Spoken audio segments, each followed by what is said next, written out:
శ్రీరాముడు భారతీయ సంస్కృతి సాంప్రదాయాలకు మూలపురుషుడు. రాజ్యం అంటేనే శ్రీరామరాజ్యం అనేలా పరిపాలించిన గొప్ప చక్రవర్తి. ఆయన 14 ఏళ్ళు అరణ్యవాసం చేసిన సమయంలో ఆయన పాదుకలే భరతఖండ సింహాసనాన్ని అధిష్ఠించి పరిపాలించాయి.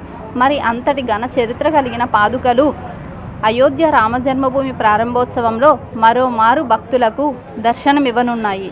మరి ఆ పాదుకలను తయారు చేసిన వారు ఎంతో అదృష్టవంతులు, ధన్యులు. మరి జనవరి 22, 2024 ప్రారంభం కానున్న అయోధ్య రామజన్మభూమి ప్రారంభోత్సవంలో మనకు దర్శనమివ్వనున్న రాములి వారి పాదుకలను తయారు చేసిన శిల్పి పిట్టంపల్లి రామలింగాచారి గారితో మాట్లాడటానికి మనం వచ్చేసాం. చెప్పండి, మీకు అసలు ఈ అవకాశం ఎలా వచ్చింది? రాముల వారి పాదుకలు అంటే ఎంతో విశిష్టత కలిగి ఉంటాయి. మరి వీటిని తయారు చేసే అవకాశం మీకు ఎలా వచ్చింది? జై శ్రీరామ్, జై విశ్వకర్మ అండి. నమస్కారం. రాజ్ న్యూస్ వాళ్ళకు ధన్యవాదాలు. మేము ఈ వృత్తి దాదాపు 30 సంవత్సరాల నుంచి మాది శ్రీమద్ విరాట్ కళా కుటీర్ అనే వర్క్షాప్ని ఇక్కడ మేము ఆస్మాపేట ఓల్డ్ బోయినపల్లిలో ఉన్నాము. దాదాపు 30 సంవత్సరాల నుంచి వర్క్ చేస్తున్నాం మేము. మాకు దాదాపు ఇప్పుడు మన ప్రపంచంలోనే గుర్తింపు పొందుతుంది. జనవరి 22 తారీఖు నాడు భారత ప్రభుత్వం ఆధ్వర్యంలో మన ప్రధానమంత్రి గారు నరేంద్ర మోదీ గారి చేతుల మీదుగా యూపీ ముఖ్యమంత్రి గారు యోగి ఆదిత్యనాథ్ చేతుల మీదుగా ఈ కార్యక్రమం జరుగుతుంది కనుక ఇది చాలా ప్రాముఖ్యత చెందుతుంది. ప్రతి దేశంలో కూడా అందరికీ వరల్డ్లో తెలిసిపోయిన విషయం ఇది. అటువంటి రాముల వారు పుట్టిన జన్మస్థలం అయోధ్యలో ఈ దేవాలయం ప్రతిష్టాపన 22 తారీఖు ఉంది. అటువంటి దేవస్థానానికి రాములవారి పాదుకలు మేము చేయడం అన్నది మేము మా బోయినపల్లి ప్రజలందరూ మా కళాకుటీర్లో ఉన్న కళాకారులందరికీ మేము చేసుకున్న ఈ జన్మలో చేసుకున్న పుణ్యం అని మేము భావిస్తున్నాము. మరి ఎన్ని రోజులు పట్టింది మీకు ఇది చేయటానికి? ఎలా తయారు చేశారు? ఈ పాదుకలు తయారు చేయడానికి మొట్టమొదటి వాళ్ళు మాకు ఇంత సైజులో కావాలి, ఈ మెటల్లో కావాలని చెప్పిండ్రు. సైజ్ అంటే దాదాపు వాళ్ళు చెప్పిన సైజుకు మేము చేసిన సైజుకు ఒక లెక్క ప్రకారంగా ఉండాలి, శాస్త్రోక్తంగా ఉండాలని చెప్పి మా దగ్గర ఉన్న శిల్పశాస్త్రాల గ్రంథాలను తీసుకొని దాని ప్రకారంగా డ్రాయింగ్ వేసుకొని ఆ డ్రాయింగ్లో ఏమేమి బొమ్మలు ఉండాలి, పాదాల మీద ఏ బొమ్మ ఉంటే దేనికి ఏం అర్థం వస్తుంది అనే ఆలోచనతోటి ఆ గ్రంథాల ఆధారాలతోటి మేము ఈ ఒక పాదం మీద ఆవు, ఏనుగు, శంకు, చక్రము, కల్పవృక్షము, సూర్యచంద్రులు, విల్లు, కత్తి, అంకుశం, పద్మాలు, తర్వాత వచ్చేసి కలశాలు, ఇవన్నీ 9 ఉంటాయి అన్నమాట. ఈ 9 కలిపి దాన్ని 12.5 అంగుళాలతోటి తయారుగా చేసుకుంటే ఇది ఒక పద్ధతి ప్రకారంగా శాస్త్రోక్తంగా ఉంటుందని నిర్ణయం చేసుకున్న తర్వాతనే ఇది మళ్ళీ ట్రస్ట్ వాళ్ళకు ఆ డ్రాయింగ్ పేపర్ పంపించేస్తే వాళ్ళు ఓకే అన్న తర్వాత ఆ పేపర్ను బట్టి మేము ఒకటి ఇత్తడిలో ఎంబోజింగ్ చేసుకున్నాం అన్నమాట. ఎంబోజింగ్ అంటే ఇది మాస్టర్ పీస్. ఇది ఈ మాస్టర్ పీస్ మీద మొత్తం ఈ విధంగా ఫస్ట్ తయారు చేసుకున్నాము. ఈ విధంగా తయారు చేసుకున్న తర్వాత దీన్ని బట్టి మళ్ళీ మనకు పంచలోహంలో క్యాస్టింగ్ అయిపోయింది, అంటే మోల్డింగ్ పని, పోత పని. అది దాదాపు 15 కేజీలు పంచలోహం వాడడం జరిగింది. తయారైన తర్వాత మనకు అది 12 కిలోల 600 గ్రాములు వచ్చినాయి రెండు కలిసి. ఆ 12 కిలోల 600 గ్రాములు పంచలోహము, దాని మీదంగా బంగారు తాపడం జరిగింది. అక్కడ వచ్చే కాళ్ళ మధ్యన వచ్చే బొట్టెకు మన అమ్మవారికి చింతాకు పథకం అనేది ఒక రాయి ఉంటుంది కదా, ఆకు చింతాకు అంటే ఆకు మాదిరిగా కలర్లో ఉండే రాయి కూడా కావాలంటే వాళ్ళకు అది గ్రీన్ కలర్లో రాయి కూడా తీసుకొచ్చి ఆ రాళ్ళు పొదిగించడం, ఇదంతా బంగారం ఎక్కితే అంతా జరిగింది. దీనికి దాదాపు మాకు 20 నుంచి 25 రోజులు టైం పట్టింది మాకు. మరి పాదుకలు తయారు చేయడానికి మీకు ఎవరెవరు సహాయం చేశారు? ఇది మొదలు పెట్టినప్పటి నుంచి డ్రాయింగ్ కానించి మొదలు పెడితే ఇక మాకు మా కళా బృందం అని ఉంటుంది. మాకు మా చేతి కింద పనిచేసే మా బంధువులే అనుకో, మా పనులే అనుకో, మా వాళ్ళు ఉన్నారు. మొత్తం కలిసి ఒక 6 మంది ఉంటాం మేము ఇంట్లో. టోటల్గా మొదలు పెట్టినప్పటి నుంచి లాస్ట్ అయిపోయినంత వరకు ఒక 6 మందిని కలిస్తే ఈ పని అయింది అనమాట. వస్తువు రాత్రికి ఎంతోమంది శిల్పులు ఉండగా మీకే ఈ అవకాశం కలిగింది. మరి ఈ విషయాన్ని మీరు ఎలా భావిస్తారు? శిల్పులు చాలామంది ఉన్నారు, కానీ కోరుకుంటే వచ్చేటిదైతే కాదు. అది మీరు అన్నట్టు అది ఒక అదృష్టమనం ఉండాలి, స్వామివారి ఆశీర్వాదాలను ఉండాలి. ఈ రెండిట్లతోటే మనకు మన చేతిలో గుంట తయారయ్యి భారతదేశంలో ప్రఖ్యాతి చెందిన ఒక ఆలయంలో నిలవ ఉంటుందంటే అది మాది ఈ జన్మలో చేసుకున్న పుణ్యము ప్రాప్తి అనేది ఉంటుంది మాకు. అది అట్లనే భావిస్తున్నాం మేము.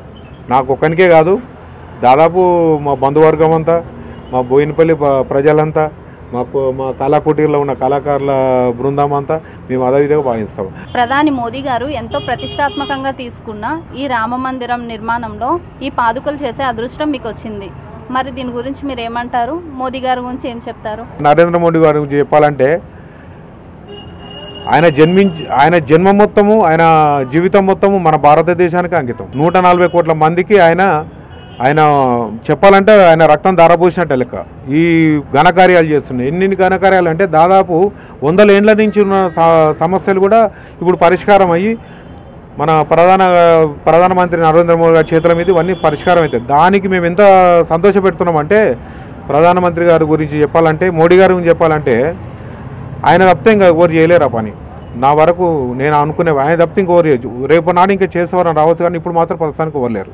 మిగతా వాళ్ళందరూ చాక్లెట్ ఇస్తే తినేటోళ్ళే ఉన్నారు, కానీ ప్రధానమంత్రి హోదా చేసేటోళ్ళు ఇవ్వలేరు.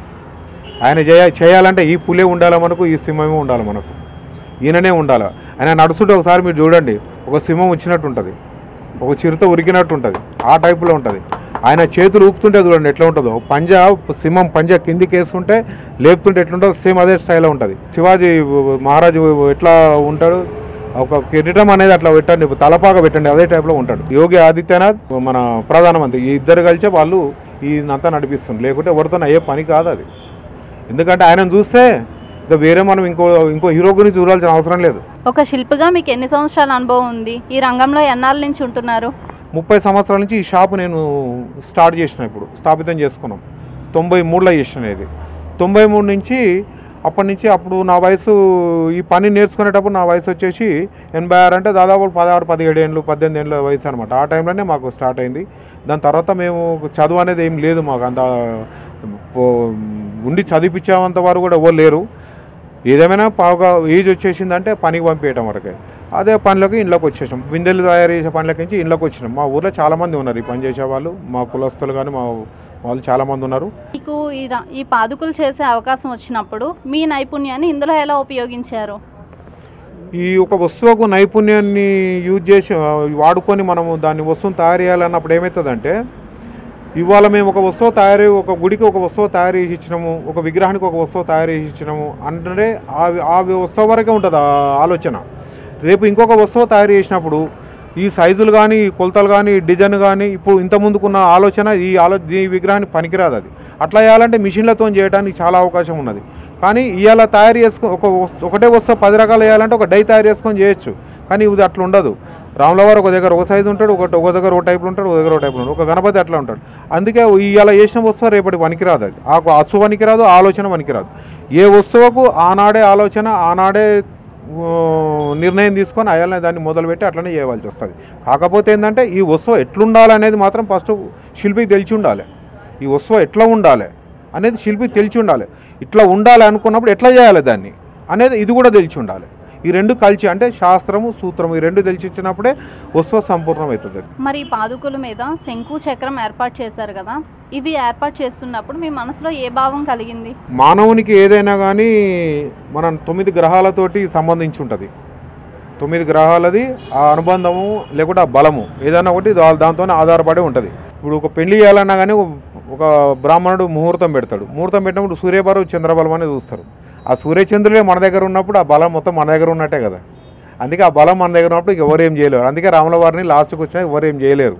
అందుకే ఆ పాదాల మీద సూర్యచంద్రులు ఉంటే ఆ ఇద్దరి బలం మనకు ఉంటుంది. సూర్యచంద్రులు అంటే ఏంది, రాత్రిపూట ఉన్నా సరే నీకు రాత్రిపూట ఇప్పుడు ఏం పని చేస్తాం, ఏం పని చేయలేము అంటాము. కానీ సూర్యుడి బలం, చంద్రుని బలం ఉంటే రాత్రిపూట ఆ పని కూడా అయిపోతుంది.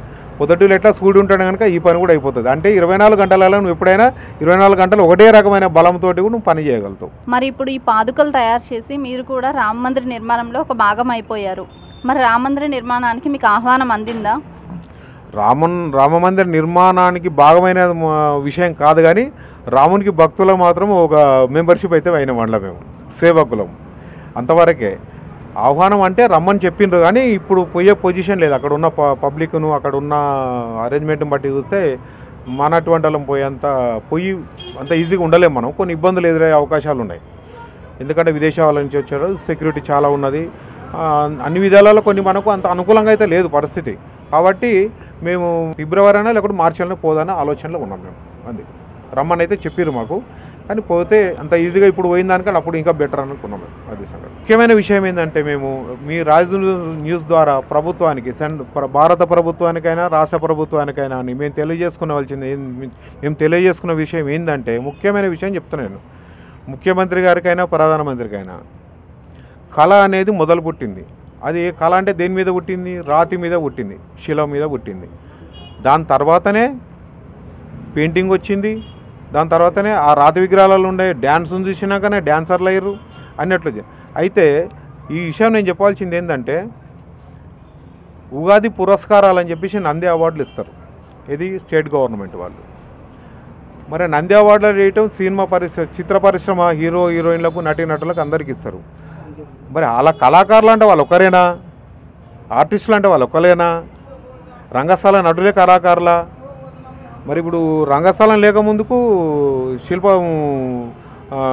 శిల్పశాస్త్రం ఉన్నది. శిల్పం మీద రాళ్ళ మీద విశ్వకర్మలు ఎక్కిన వాళ్ళు ఉన్నారు. మరి వాళ్ళకు అంతకంటే ముందు నుంచి ఉన్నోళ్ళే కదా. మరి ఈ శిల్పులు తయారు చేసిన విశ్వకర్మలు శిల్పులు తయారు చేసిన ఈ విగ్రహాలకే మరి ఇచ్చేటోళ్ళు మొక్కుతురు, తీసుకుంటోళ్ళు మొక్కుతురు. మరి చేసిన వాళ్ళకు అవార్డు ఎప్పుడు ఓరియాలి? మీకు ఒక నంది అవార్డు ఇచ్చినప్పుడు మాకు ఇంకొక అవార్డు ఇయ్యరు. మీరు ఒక్కరే ఆర్టిస్టులు కాదు కదా, వాళ్ళు ఒక్కరే ఆర్టిస్టులు కాదు, వాళ్ళకి ఒక్కరికి వేయటానికి. రేవంత్ రెడ్డి ముఖ్యమంత్రి గారు కూడా నేను చెప్పిన మాట ఆలోచన చేసి ఇప్పుడు నెక్స్ట్ ఉగాదిలో వచ్చినప్పుడు మాకు కూడా అవార్డు ఇవ్వాలి, అది నంది అవార్డు ఇవ్వాలి. మా కులపోళ్ళు మాకు అవార్డు ఇవ్వటం ఇది నీ పని మంచిగా ఉందని చెప్పేసి సినిమా యాక్టర్లకు అవార్డు ఇస్తుంటే మేము వద్దని అంటలేము. కానీ మేము కూడా కళాకారులమే, మేము శిల్పులము, ఒక 6 రకాల శిల్పులం మేము. రాతి శిల్పి, శిలాశిల్పి, దారుశిల్పి అంటే వుడ్డుతో చేసేవాళ్ళు, లోకశిల్పి, స్వర్ణశిల్పి బంగారంతో చేసేవాళ్ళు, ఇట్లా అందరూ ఉన్నారు. అందరికి పిలిచి ఇవ్వండి, ఒకరికి ఇవ్వటం ఇది అది కూడా ప్రభుత్వం తరఫు నుంచి ఇస్తారు కనుక మేము అడుగుతున్నాం. ప్రభుత్వం తరఫు నుంచి అయిపోతే మేము అడగం. ముఖ్యమంత్రి రేవంత్ రెడ్డి గారికి నేను విన్నవించుకుంటున్నాను. నేను కూడా మహబూబ్నగర్ డిస్టిక్, ఆయనది కూడా మహబూబ్నగర్ డిస్టిక్. గౌరవించి మా మాటను గౌరవించి మీరు మాకు ఆహ్వానం ఇవ్వాలి. మా అందరికీ అంటే ఒక లిస్టు తయారు చేయమంటే ముఖ్యమైన పనులకి అందరికేమో మేము అడుగుతలేం. మీరు ఇచ్చింది నంది బొమ్మ ఒకటి మా చేతిలో పెట్టరు మీడియా ముంగల. మా కళ అనేది 10 మంది గుర్తుపడతారు, 10 మంది సపోర్ట్లు కొడితే మాకు సంతోషపడతాం. మాకు కడుపు నిండేది గదే. థ్యాంక్ యూ సో మచ్ అండి. మీరు అనుకున్న కోరిక న్యూ ఇయర్ సందర్భంగా గవర్నమెంట్ వరకు వెళ్ళి ఖచ్చితంగా వాళ్ళు నెరవేర్చాలని కోరుకుంటున్నాం.